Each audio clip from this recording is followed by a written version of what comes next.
It's a very subtle center because it is mother's center. Somebody who is oppressed by aggressive people or is threatened, intimidated, then a person starts losing faith in the powers of mother. So the center heart is to be looked after. Out of fear, if somebody is thrown onto the left side, away from the mother,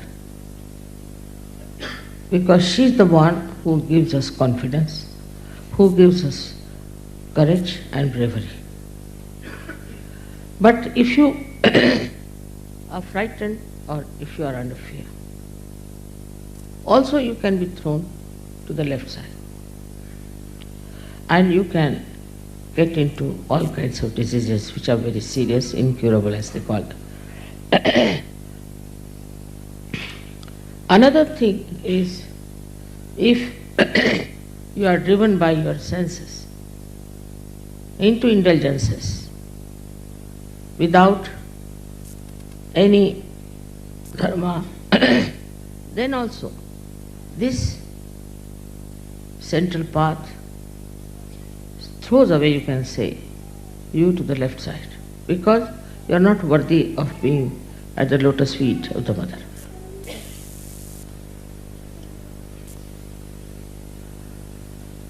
Now this center is the one which, when we are afraid, the sternum bone starts moving like a remote control and informs all the ganas that the attack is coming. But when you deliberately go to the left side and get into indulgences, then they are not bothered. They said, all right, go ahead, do what you like. You can behave the way you want to behave. All these different types of movements towards the left takes you away from your mother. I'll tell you a story about somebody in America.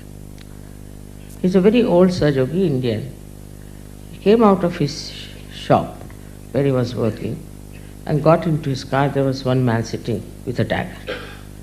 And he hit him with the dagger on the center heart. And this fellow started bleeding.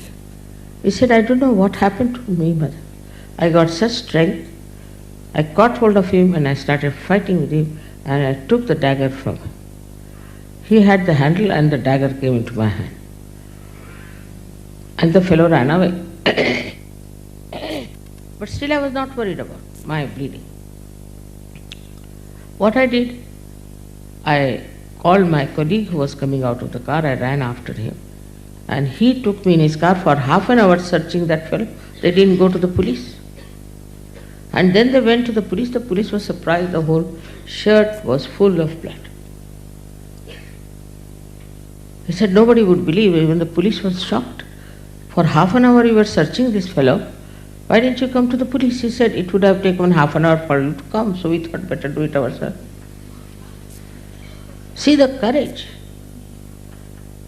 And then of course he was taken to the hospital and he was all right. They stitched him up, but he's all right. That is the sign of a person who can never get any one of these horrible diseases, because there is no fear in his mind of any kind. And he is an Indian. He said, I've never even slapped my own children. I've never fought with anyone. I'm not a wrestler by any chance, nothing of the kind. But it happened. He says, I don't know from where I got this Shakti and how I did it, I just don't know. There are many stories like this I can tell you about Sahajogis and about so many saints. How they were never afraid of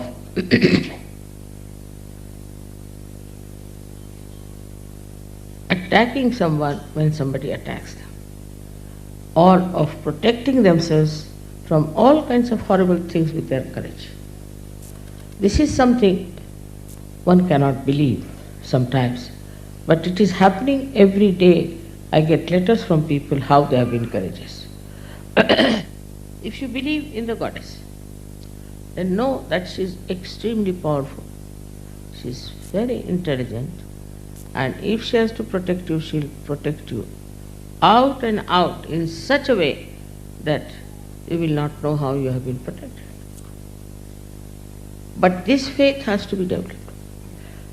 Faith has to be developed by experience also, how you have been protected always, how you have been helped always, how you came out of so many crises. But despite that, if you get upset, worried, if some clouds appear in the sky of your life, then if you get upset, that means you are still weak.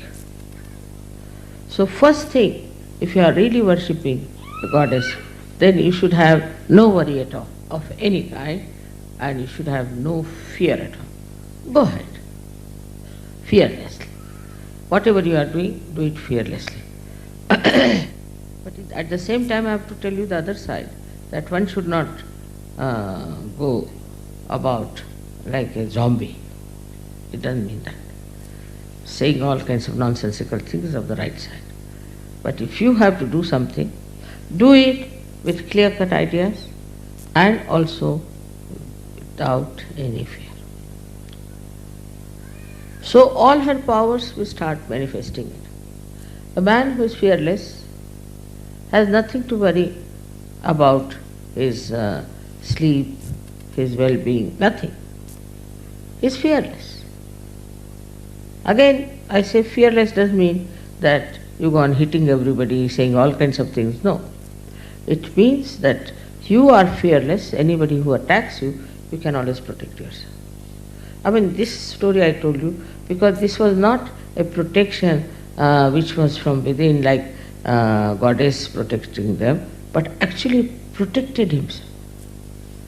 So the power had started working through.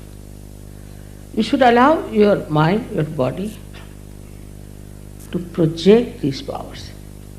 Otherwise we say here, pujas, everything, all right. And the power is there. But your mind, which tells you, no, this is not so. There are so many stories, so many miracles people have described about this. So first of all, you should not have any fear about it. If you have done nothing wrong, if you are on the right path, you will be always protected. Now remember this, you will be always protected. Remember this and believe in this, that I am always protected.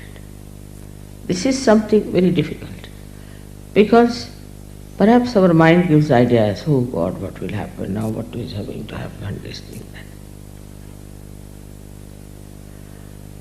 So first and foremost thing, as I said, is to be fearless, to make the goddess express herself. Supposing now, take it like this, now all ganas are following you. Now if the leader of an army is a frightened personality, what will others do?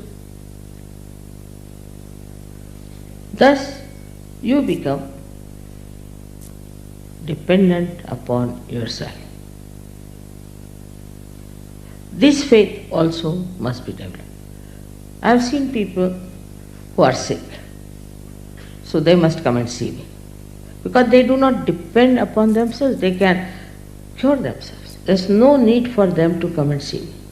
Now there are many cases where people have cured themselves, cured others, just with prayer.